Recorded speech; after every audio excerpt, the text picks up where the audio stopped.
¡Wow! Hola, buenos días. Esta es la última clase de esta semana para para ti, mi alumno de tercero. Espero que hayas estado disfrutando los videos. He tratado de hacer lo más, diríamos, lo más conciso, directo, para que más o menos le entiendas. Y también están los apuntes. Los apuntes son parte de lo que es nuestra clase. El día de hoy vamos a estar viendo rebeliones rurales, pronunciamientos, leva y bandolerismo. Vamos a estar viendo estos problemas que tuvo la sociedad de la época del Porfiriato. No siempre fue un tiempo, diríamos, fácil, no siempre fue un tiempo de paz y progreso, como decía Porfirio Díaz. También hubo problemas y hubo muchas dificultades. Vamos a comenzar, vamos a orar. Señor y Dios, te damos gracias en este día por la vida que nos concedes. Te pido, Señor, tu bendición para cada uno de nosotros, que tú bendigas a mis alumnos, los cuides, los protejas, guardes a ellos, guardes a sus papás, a sus abuelitos, a sus familiares que tengan alguna enfermedad crónica que sea ahora causa posible de empeoramiento de las condiciones de salud. Ayúdanos, Señor, guárdanos del virus. Guárdanos, Señor, de hacer cosas que lleven a contagiar a otros. También ayuda a nuestros familiares, a todos nosotros en las cuestiones económicas, que siempre haya el pan nuestro de cada día. Bendice, Señor, esta clase. Te pido esto en el nombre de Cristo Jesús. Amén. Muy bien. El día de hoy vamos a tener esta clase, vamos a ver unos puntos pequeños y con eso vamos a terminar nuestra semana de clases. De pronto me queda así como que ido, pero bueno, vamos a comenzar. Durante la clase, durante el tiempo del Porfiriato, la población de la época tuvo la oportunidad todavía de lo que diríamos conservar sus tierras. Los pueblos indígenas aún tenían unas leyes que los amparaban para tener sus tierras, pero durante el Porfiriato aparecieron unas empresas que se llamaban las empresas deslindadoras. Las empresas deslindadoras eran unas empresas que se encargaban para ir de pueblo en pueblo, de comunidad en comunidad, y revisaban los títulos de propiedad, revisaban el tamaño de los pueblos, revisaban si había algún hueco, alguna persona fallecida, algo que les permitiera agarrar las tierras. Si el pueblo nada más tenía unos cuantos habitantes al principio del siglo XVIII y al principio del siglo XIX, y así se les habían quedado su título de propiedad, aunque hubiera crecido el pueblo mucho, llegaban las compañías deslindadoras y les decían, no, sus tierras deben de ser menos y les quitaban sus tierras. No, pues que la mitad, que una parte de la población se fue a vivir a otro lado para ser obreros y decían, sus tierras ya nadie las ocupa. ¡Ah! Y luego descubrían un río y veían que el río era bonito y que la gente no estaba por allá descuidada y les quitaban sus tierras. Entonces muchos campesinos empezaron a perder sus tierras y empezaron a sufrir la carencia de comida y la carencia de trabajo, y eso les hacía vivir muchos problemas. Después, también durante el Porfiriato, apareció una clase de trabajadora en el campo. Eran los peones. Los peones eran como trabajadores, como obreros, pero en lugar de trabajar en una fábrica, desde las 6 de la mañana hasta la noche, trabajaban en el campo. Como perdieron sus tierras o no tenían tierras, muchos emigraron a las haciendas, y en las haciendas trabajaban de sol a sol, sean niños, sean jóvenes, sean viejitos, señoras, señores, ancianos, todos trabajaban allá en el campo. Y luego, además de eso, los hacendados les vendían los productos, les vendían el azúcar, les vendían el maíz, les vendían el frijol.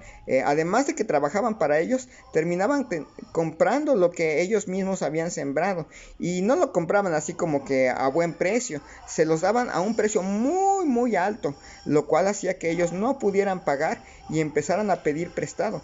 Y como pedían prestado, la deuda ya se hacía más grande y más grande porque nunca podían pagar por los intereses. Llegaron a convertirse solitos en esclavos. Ellos y sus familias ahora pertenecían al dueño de la hacienda y lo permanecerían para siempre. Algo así como que el Coppel del siglo XIX y de principios del siglo XX. Acuérdate, no saques muchas cosas por intereses, especialmente en esas tiendas, porque vas a terminar como los peones. Muy bien. Durante la época del porfiriato no siempre hubo paz en el país.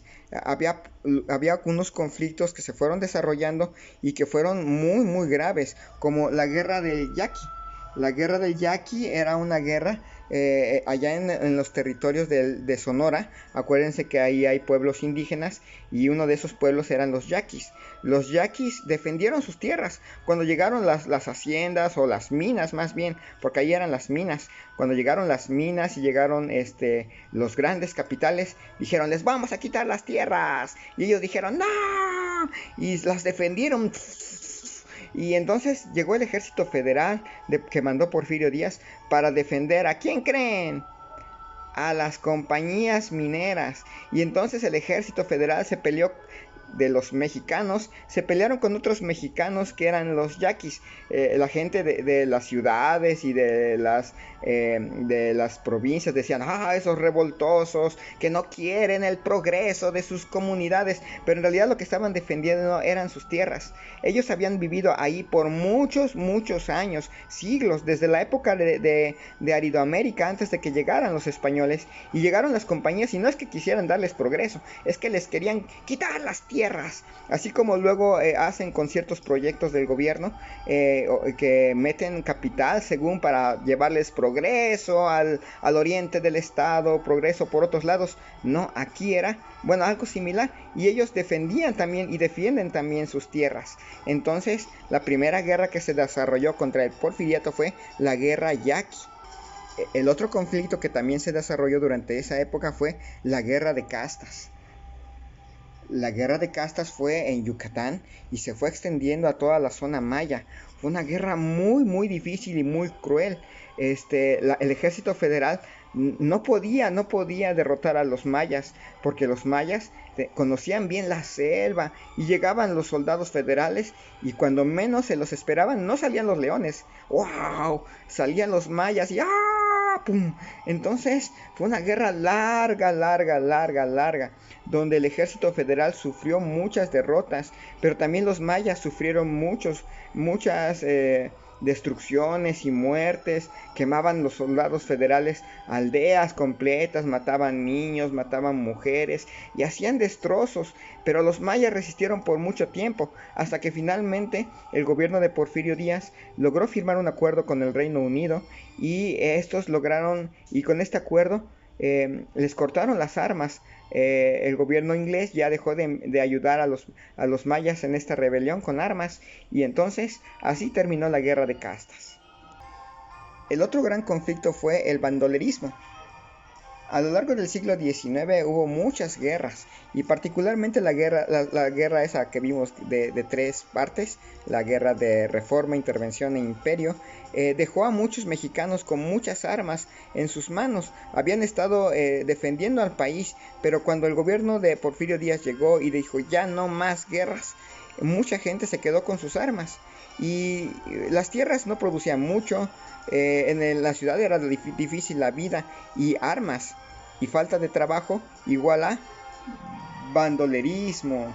Había muchas banditas que asolaban las carreteras, los caminos, asaltaban diligencias, asaltaban trenes, hasta que finalmente el gobierno federal instruyó al ejército de la república a que si encontraban bandoleros, no importa si tenían armas o no tenían armas, si los bandoleros estaban allí, los deberían de agarrar y luego, sin preguntarles y sin decirles agua va, los fusilaban. Tenían ese poder.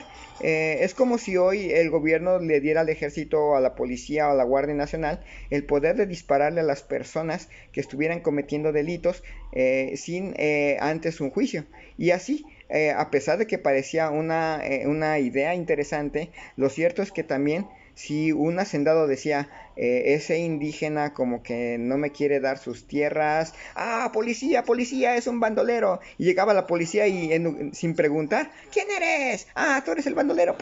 Y así esa ley se convirtió en un peligro para la nación. Y bueno, te dejo con esto, revisa el apunte, no olvides hacer tu tarea para el próximo lunes y nos vemos hasta la próxima. Adiós.